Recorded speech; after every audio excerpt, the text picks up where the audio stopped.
छा तव्हां उहो ॿुधो आहे त 29 अप्रैल 2020 में हिकु एस्ट्रोइड धरतीअ सां टकराइजण वारो आहे जंहिंजो नालो आहे 1998 OR2 ऐं हीउ बि मार्स ऐं जुपिटर जे विच वारो एस्ट्रोइड बेल्ट मां आहे ऐं हिन जी साइज़ 2.5 किलोमीटर आहे। हिन खे 1998 में डिस्कवर कयो वियो हो। तॾहिं खां साइंसदान उन ते नज़र रखियूं वेठा आहिनि ऐं हिन जी स्पीड तक़रीबन 54,771 किलोमीटर फ़ी कलाक आहे ऐं हिन खे सिज जो हिकु चकर पूरो करण लाइ तक़रीबन 32 साल लॻंदा आहिनि ऐं नासा जा साइंसदान उन खे पोटेंशियली हैज़र्डस ऑब्जेक्ट चवंदा आहिनि। दोस्तो, इहो उन्हनि ऑब्जेक्ट्स खे चयो वेंदो आहे जेके धरतीअ जे वेझो अचनि। उन जे करे धरतीअ जी कशिश उन्हनि खे कंहिं बि वक़्तु छिके सघे थी ऐं उन सूरत हाल में बि इहो धरतीअ सां टकराइजी हर शइ ख़तम बि करे सघे थो।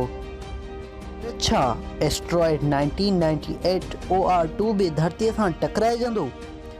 त उन लाइ मां अव्हांखे ॿुधायां त अहिड़ो कुझु बि न थींदो, छो त सभु उहो ॿुधाए रहिया आहिनि एस्ट्रोइड धरतीअ जे वेझो अची रहियो आहे, पर केतिरो वेझो अची रहियो आहे।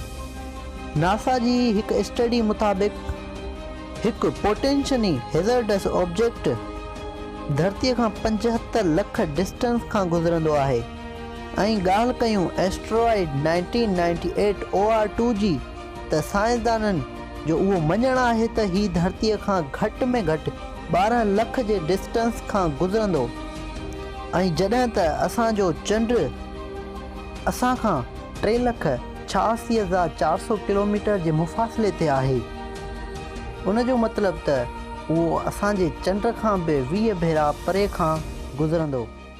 त दोस्तो, तव्हांखे सम्झ में अची वियो हूंदो त 1998 OR2 असांजी धरतीअ सां न टकराइजंदो, त उन लाइ परेशान थियण जी का बि ॻाल्हि न आहे। मे बी अगरि फ्यूचर में अहिड़ो ॿियो को एस्ट्रोइड अचे थो त उहा ॿी ॻाल्हि आहे।